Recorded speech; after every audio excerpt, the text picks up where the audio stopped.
Hello guys, இந்த வீடியோவில் நம்ம எதை பற்றி பார்க்க போனால் இப்போ அண்ணா யூனிவர்சிட்டி வந்து June 14 open book exam conduct பண்ண போகிறாங்க. இப்போது இந்த ஓப்பன் புக் எக்ஸாமோட பெஸ்ட்டு வேறு லெவல் ட்ரிக்ஸை தான் பார்க்க போகிறோம். அதாவது இப்போ இந்த 3 மணி நேரம் எக்ஸாம் வந்து இப்போ 2 மணி நேரத்தில் வித் 95+ மார்க் வந்து எப்படி வாங்கலாம், ஸோ எந்த மாதிரி மெத்தட்லாம் நம்ம வந்து பயன்படுத்தினா இவ்வளோ சீக்கிரம் முடிக்க முடியும் அப்படின்னு தான் பார்க்க போகிறோம். ஆனால் நார்மலாகவே 1 மணி நேரத்தில் எக்ஸாம் முடிச்சுட்டு உட்காந்துருங்க, அது ஓகே தான். இருந்தாலும் இந்த 95+ மார்க் வாங்கினா கண்டிப்பாக 3 மணி நேரம் கண்டிப்பாக ரொம்ப அதுக்கு மேலே தேவைப்படும். ஆனால் இதில் ஒரு விஷயம் என்னென்னா, டேரெக்டாக நமக்கு ஆன்சர் கிடச்சின்னா எவ்வளோ வேகமாக முடிச்சிடும். அதாவது இப்போ எல்லாமே ஆன்சர் தெரிஞ்சிச்சுப்பா, அப்போ எவ்வளோ வேகத்தில் நம்ம முடிப்போம், கண்டிப்பாக ஒரு மணி நேரத்துலேயே முடிச்சிடலாம். ஸோ முடிஞ்ச வரைக்கும் இப்போ 2 மணி நேரத்தில் முடிகிற மாதிரி உன் ஆன்சர் வந்து கொஞ்சம் சீக்கிரமாக ஃபைண்ட் அவுட் பண்ணி தேவையில்லாத ஒரு அன்வான்ட் டைமில் கொஞ்சம் வேஸ்டேஜ் ஆகாத தவிர்க்கிற மாதிரி தான் ஒரு 4 ஸ்டெப்ஸ் கண்டுபிடிச்சி இந்த வீடியோவில் சொல்ல போகிறோம். கண்டிப்பாக இந்த வீடியோ வந்து சாட்டிஸ்ஃபேக்ஷனாக இருக்கும்னு நினைக்கிறேன். ஸோ தயவு செஞ்சு வீடியோ ஃபுல்லாக பாருங்கள். வாங்க வீடியோக்குள்ளே போயிடலாம். நார்மலாக இப்போ நம்ம என்ன பண்ணுவோம், எக்ஸாம் கொஷின் பேப்பர் வர வரைக்கும் வெயிட் பண்ணுவோம். ஸோ வந்துட்டு பிறகு நம்ம அதை பற்றி என்ன பண்ணுவோம்னா, அந்த லைன்லாம் கிழிச்சிட்டு அந்த பேர்லாம் ஏற்றிட்டு இது மாதிரிலாம் ஆரம்பிப்போம். ஸோ இதுக்கான டைம் கண்டிப்பாக வேஸ்ட் ஆகும். இதுக்கு நீங்கள் என்ன பண்ணணும்னா, அதாவது எக்ஸாமுக்கு முன்னாடி எக்ஸாம் ஸ்டார்ட் ஆகிறதுக்கு முன்னாடியே இந்த 30 பக்கத்துக்கும் இந்த லைன்லாம் கீழ்ச்சி வச்சுட்டு, ஸோ அதுக்கு மேலே வந்து அந்த பேர்லாம் எழுதி வச்சுட்டு ரெடியாக வச்சுங்க. ஜஸ்ட்டு பேஜ் நம்பர் மட்டும் போட்டுக்காதீங்க, அது வந்து கடைசியாக எழுதி முடிச்சுட்டு போட்டுக்கலாம். மீதி எல்லாமே அந்த லைன் வந்து 30 பக்கம் எல்லாருமே 30 பக்கம் தான் எழுத போகிறோம். ஸோ அதுவே நம்மளுக்கு பத்தாது, அதுக்குன்னு எக்ஸ்ட்ராலாம் எழுதக்கூடாது. 30 பக்கம் தான் எழுதணும், 31 பக்கம்லாம் எழுதக்கூடாது. ஸோ அதனால் என்ன பண்ணிங்கன்னா 30 பக்கத்தில் லைன் கீழ்ச்சி வச்சுருங்க எக்ஸாம் முன்னாடி. ஸோ அந்த நேமு, ரெஜிஸ்டர் நம்பர் இதெல்லாம் வந்து எழுதி வச்சுங்க, இது ஸ்க்ரீனில் தெரிகிற மாதிரி. ஸோ இதனால் நம்மளுக்கு வந்து 10 நிமிஷத்துலேருந்து 20 நிமிஷம் வரைக்கும் சேவ் ஆகும். ஸோ இதுதான் ஃபஸ்ட்டு ட்ரிக்ஸு. நெக்ஸ்ட்டு ஓகே, இப்போ இந்த லைன்லாம் கீழ்ச்சி வச்சுட்டு எக்ஸாம் ரெடி ஆகிடும். ஸோ இப்போ கொஷின் பேப்பர் வந்தாச்சு. இப்போ என்ன பண்ணுவீங்க, கொஷின் பேப்பர் வந்தோடனே ஆன்சர் வந்து ஃபைண்ட் அவுட் பண்ண ஆரம்பிங்க. இப்போ இதில் நிறைய பேர் என்ன பண்ணிங்கன்னா, கொஷின் பேப்பர் வந்துட்டு பிறகு தான் அந்த சப்ஜெக்ட்டுக்கான லிங்க்குள்ளே போய்ட்டு அப்புறம் தான் வந்து சர்ச் பண்ணவே ஆரம்பிங்க. ஸோ தயவு செஞ்சு இந்த மாதிரி பண்ணாதீங்க. அதுக்கு பதிலாக நீங்கள் என்ன பண்ணுறீங்கன்னா, ஆல்ரெடி நம்ம சேனலில் சொல்லியாச்சு, அதாவது 2008 ரெகுலேஷன், 2013, 2017 ரெகுலேஷன்லாம் எப்படி வந்து சப்ஜெக்டோட லிங்க்ஸ்லாம் வந்து நம்ம டவுன்லோட் பண்ணி வச்சுக்கலாம். ஸோ நோட்ஸ்லாம் எப்படி டவுன்லோட் பண்ணி வச்சுக்கலான்ட்டு அதுக்கான லிங்க்கும் கொடுத்தாச்சு. ஸோ இதை வச்சு நீங்கள் என்ன பண்ணுறீங்கன்னா, இப்போ நாளைக்கு எக்ஸாம்னா அந்த சப்ஜெக்ட்டுக்கான லிங்க்லாம் இருக்கும்ல, அது நோட்ஸில் இருக்கும்ல, அதை வந்து முன்னாடி நாளே வந்து ஃபுல்லாக டவுன்லோட் பண்ணி வச்சுருங்க. ஸோ எப்படியும் அந்த லிங்க்குள்ளே போனால் பிடிஎஃபாக தான் எல்லாமே கொடுத்துருப்பாங்க, பிடிஎஃப் ஃபைலில் தான். ஸோ எல்லா நோட்ஸும் சரி, எல்லா கலெக்ஷனும் சரி, எல்லா 2 மார்க்ஸ் இருக்கிற எல்லா நோட்ஸுமே டவுன்லோட் பண்ணி வச்சுக்கோங்க. ஸோ அப்படி டவுன்லோட் பண்ணிங்கன்னா எல்லாமே ஃபைல் மேனேஜரில் போய் சேவ் ஆகிடும். ஸோ இப்போ அந்த ஃபைல் மேனேஜரில் இருந்து என்ன பண்ணுறீங்கன்னா, இப்போ ஒவ்வொரு லிங்க்கில் நிறைய வந்து நோட்ஸ் கொடுத்துருப்பாங்க. ஸோ எல்லா நோட்ஸும் வந்து ஃபுல்லாகவே டவுன்லோட் பண்ணி வச்சுருப்பீங்க. அதை வந்து என்ன பண்ணுறீங்கன்னா ரீநேம் கொடுத்துருங்க. அதாவது ஒவ்வொரு ஃபைல் வந்து அதில் இருக்கிற நேம் வச்சு தான் அது வந்து சேவ் ஆகிருக்கும். ஃபார் எக்ஸாம்பிள் இப்போ காமிக்கிறேன் பாருங்கள், நான் வந்து எப்படி போயிடறான்ட்டு எப்படி பண்ணி வச்சுருக்கேன்னு. ஸோ இப்போ டாக்குமெண்ட் நீங்கள் சேவ் பண்ணதெல்லாம் இதில் இருக்கும். இது வந்து நீங்கள் எப்படி பிடிஎஃப் அந்த நேமில் இருக்கும், நம்பரில் கூட இருக்கும். ஸோ இது வந்து நீங்கள் இந்த மாதிரி பேர் வந்து ரீநேம் கொடுத்து மாற்றிங்க. அதாவது இந்த மாதிரி ஐடி பிடிச்சின்னா ஒவ்வொரு ஃபோனில் ஒரு மாதிரி இருக்கும். நீங்கள் ரீநேம் இருக்குதா, ரீநேம் கொடுத்துட்டு ஆர்டராக மாற்றிங்க. அதாவது 2 மார்க்னா 2 மார்க்கு, 16 மார்க்னா 16 மார்க்கு, நோட்ஸ்னா நோட்ஸு, இந்த மாதிரி மாற்றிங்க. ஸோ மாற்றிட்ட பிறகு இது வந்து அப்படியே டேக்கில் போய் மாற்றிங்க. ஸோ இப்போ பார்த்தீங்கன்னா தெரியும் நான் எப்படி மாற்றி வச்சுருக்கேன்னு.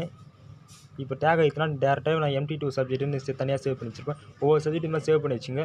ஸோ MT2 சப்ஜெக்டாக 2 மார்க்கு, நோட்ஸு 1, 2, 3 இது மாதிரிலாம் சேவ் பண்ணி வச்சுருப்பேன். ஸோ இந்த மாதிரி சேவ் பண்ணிட்டா டேரெக்டாக நீங்கள் கொஷின் வந்துட்ட பிறகு அப்படியே அங்கே போய் உள்ளே போய்ட்டு எங்கெங்கெல்லாம் சர்ச் பண்ணி எனக்கு தேவையில்லை. ஸோ டேரெக்டாக டேக்கில் வரீங்களா, MT2 சப்ஜெக்ட் வந்தோடனே இது மாதிரி நோட்ஸ் இது மாதிரி வந்துடும். ஸோ டேரெக்டாக இதில் வந்து ஆன்சர் கண்டுபிடிச்சி எழுதலாம். ஸோ நான் என்ன சொல்ல வரேன்னு புரிஞ்சிருக்கோம். அதாவது உங்களுக்கு ஒரு சப்ஜெக்ட் வந்து நாளைக்கு எக்ஸாம்னா அதுக்கு முன்னாடி நாளே உங்களுக்கு இருக்கிற நோட்ஸ், உங்களுக்கு கிடைச்ச நோட்ஸ் எல்லாத்தையும் என்ன பண்ணிங்கன்னா ஃபைல் மேனேஜரில் போய்ட்டு அது ரீநேம் கொடுத்துட்டு அது வந்து டேக்ஸில் போய்ட்டு தனியாக வந்து இப்போ சப்ஜெக்டோட நேம் போட்டு அந்த சப்ஜெக்ட்டுக்கான ஃபுல் நோட்ஸ் கிடைச்ச நோட்ஸ் ஃபுல்லாகவே அதில் வந்து சேவ் பண்ணி வச்சுருங்க. தனி ஃபோல்டர் மாதிரி போட்டு சேவ் பண்ணி வச்சுருங்க. இப்போது கொஷின் பேப்பர் வந்தோடனே டேரெக்டாக அந்த ஃபோல்டரை ஓப்பன் பண்ணி அதில் இருக்கிற நோட்ஸ் வச்சு ஓப்பன் பண்ணி எழுதுகிற மாதிரி அந்த ஒரு மெத்தடில் வந்து வச்சுக்கோங்க. ஸோ இதுதான் வந்து செகண்ட் மெத்தட். இப்போ வந்து தேர்ட் மெத்தட் பற்றி பார்த்தலாம். அதாவது எப்படி வந்து ஈஸியாக சர்ச் பண்ணலாம் பார்த்துலாம். ஸோ இது மாதிரி சேவ் பண்ணி வச்சுக்கிறனால உங்களுக்கு எவ்வளோ ஈஸியாக இருக்குது இந்த இதில் வந்து காமிச்சிடறேன். அதாவது இந்த 2 ஸ்டெப் ஆல்ரெடி நீங்கள் பண்ணி வச்சிட்டிங்கன்னா இப்போ டேரெக்டாக வந்து கொஷின் பேப்பர் வந்தோடனே ஆன்சர் எழுத வேண்டியது தான். ஸோ இது மாதிரி இப்போ கொஷின் பேப்பர் வந்தாச்சு. இப்போ நீங்கள் அந்த ஆல்ரெடி அந்த 2 ஸ்டெப் வந்து பண்ணிட்டீங்கன்னா டேரெக்டாக இப்போ கொஷின் பேப்பர் வந்தோடனே ஆன்சர் எழுத வேண்டியது தான். ஸோ இப்போது கொஷின் பேப்பர் வந்தாச்சு.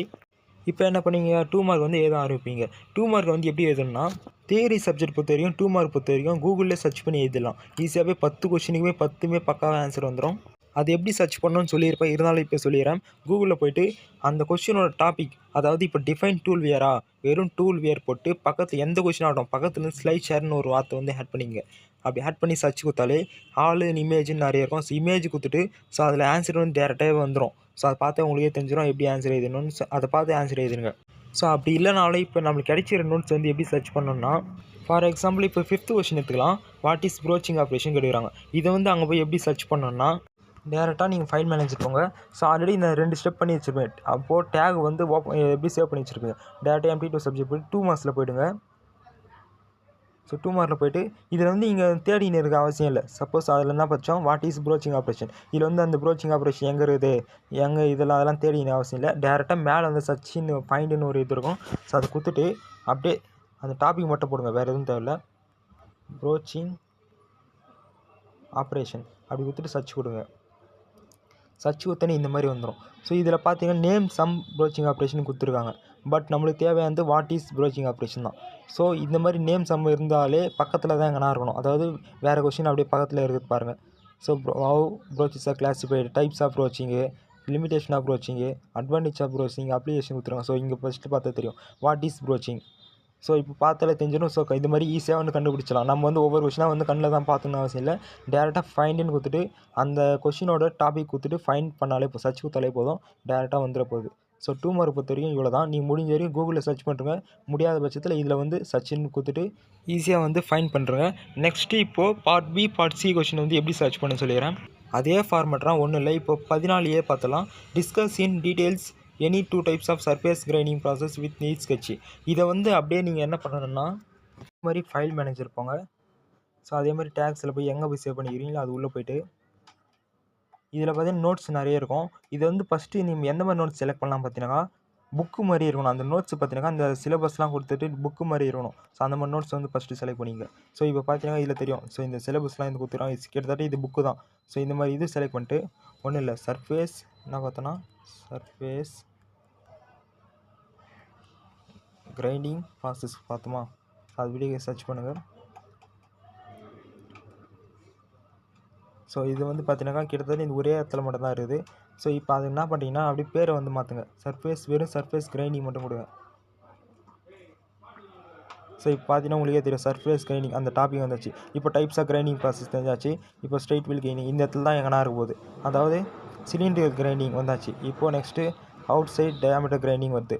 இப்போது எங்கன்னா இப்போது இதில் பார்த்தீங்கன்னா உங்களுக்கு தெரியும் சர்ஃபேஸ் கிரைண்டிங் வந்தாச்சு. ஸோ இந்த கிரைண்டிங் அந்த டாபிக் எடுத்து வந்து விட்ரும். ஸோ இந்த வார்த்தை வந்து எங்கெங்கெல்லாம் இருக்கோ அது வந்து காமிச்சிடும். ஸோ மெயினாக அந்த டாப்பிக்கில் இருக்கிற அந்த வார்த்தைங்க வந்து அங்கே அந்த டாப்பிக்கில் தான் இருக்கும். ஸோ இதில் பார்த்தீங்கன்னா சர்ஃபேஸ் கிரைண்டிங் அந்த டாபிக் வந்தாச்சு. நம்மளுக்கு தேவை வந்து types of surface grinding any 2 types மட்டும் தான். ஸோ இதில் கீழே தண்ணி வாங்க.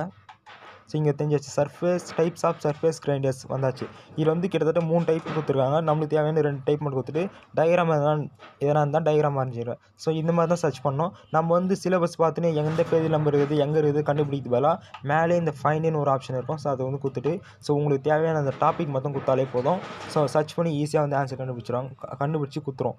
அதே மாதிரி செலெக்ஷன் அந்த நோட்ஸ் வந்து நிறைய நோட்ஸ் கலெக்ஷன் இருக்குதுன்னா புக்கு மாதிரி இருக்கிற நோட்ஸ் வந்து ஃபஸ்ட்டு செலக்ட் பண்ணுங்கள். மெயினாக புக்கு மாதிரி நோட்ஸ் இருந்தாலே எல்லா ஆன்சருமே ஈஸியாக கண்டுபிடிச்சலாம். ஸோ இந்த மாதிரி தான் வந்து சர்ச் பண்ணி இது வந்து ஈஸியாக வந்து ஆன்சர் ஃபைண்ட் பண்ணிடலாம். இது வந்து தியரி சப்ஜெக்ட். இப்போ இந்த வீடியோ வந்து தியரி சப்ஜெக்ட் தான் சொல்லியிருக்கேன். ஸோ ப்ராப்ளமேட்டிக் பொறுத்துட்டு எப்படி வந்து அதே மாதிரி தான் இதே ஃபார்மேட் தான். பட் நம்ம வந்து சர்ச் பண்ண அதை டைப் பண்ண முடியாதுல்ல, அதுக்கு பதிலாக வேறு ஒரு மெத்தட் தான் சொல்ல போகிறேன். ஸோ இந்த வீடியோ பொறுத்தவரைக்கும் தியரி சப்ஜெக்ட் தான் சொல்லியிருக்கேன். ஸோ எல்லாருக்கும் புரிஞ்சிருக்கும்னு நினைக்கிறேன். கிட்டத்தட்ட 3 ஸ்டெப் சொல்லியிருக்கேன். அதாவது ஃபஸ்ட்டு அந்த கோட்லாம் வந்து எக்ஸாம் முன்னாடி கிழிச்சு வச்சிடணும் 30 பக்கத்துக்கு. நெக்ஸ்ட்டு எக்ஸாம் முன்னாடி அந்த சப்ஜெக்ட்டுக்கான அந்த நோட்ஸ்லாம் ஃபுல்லாகவே கலெக்ட் பண்ணிட்டு அது தனி ஒரு டேக்ஸில் போட்டு அதை வந்து சேவ் பண்ணி வச்சிடணும். நெக்ஸ்ட்டு எப்படி ஈஸியாக சர்ச் பண்ணலாம் அப்படின்ற ஒரு மெத்தட் சொல்லியிருக்கேன்.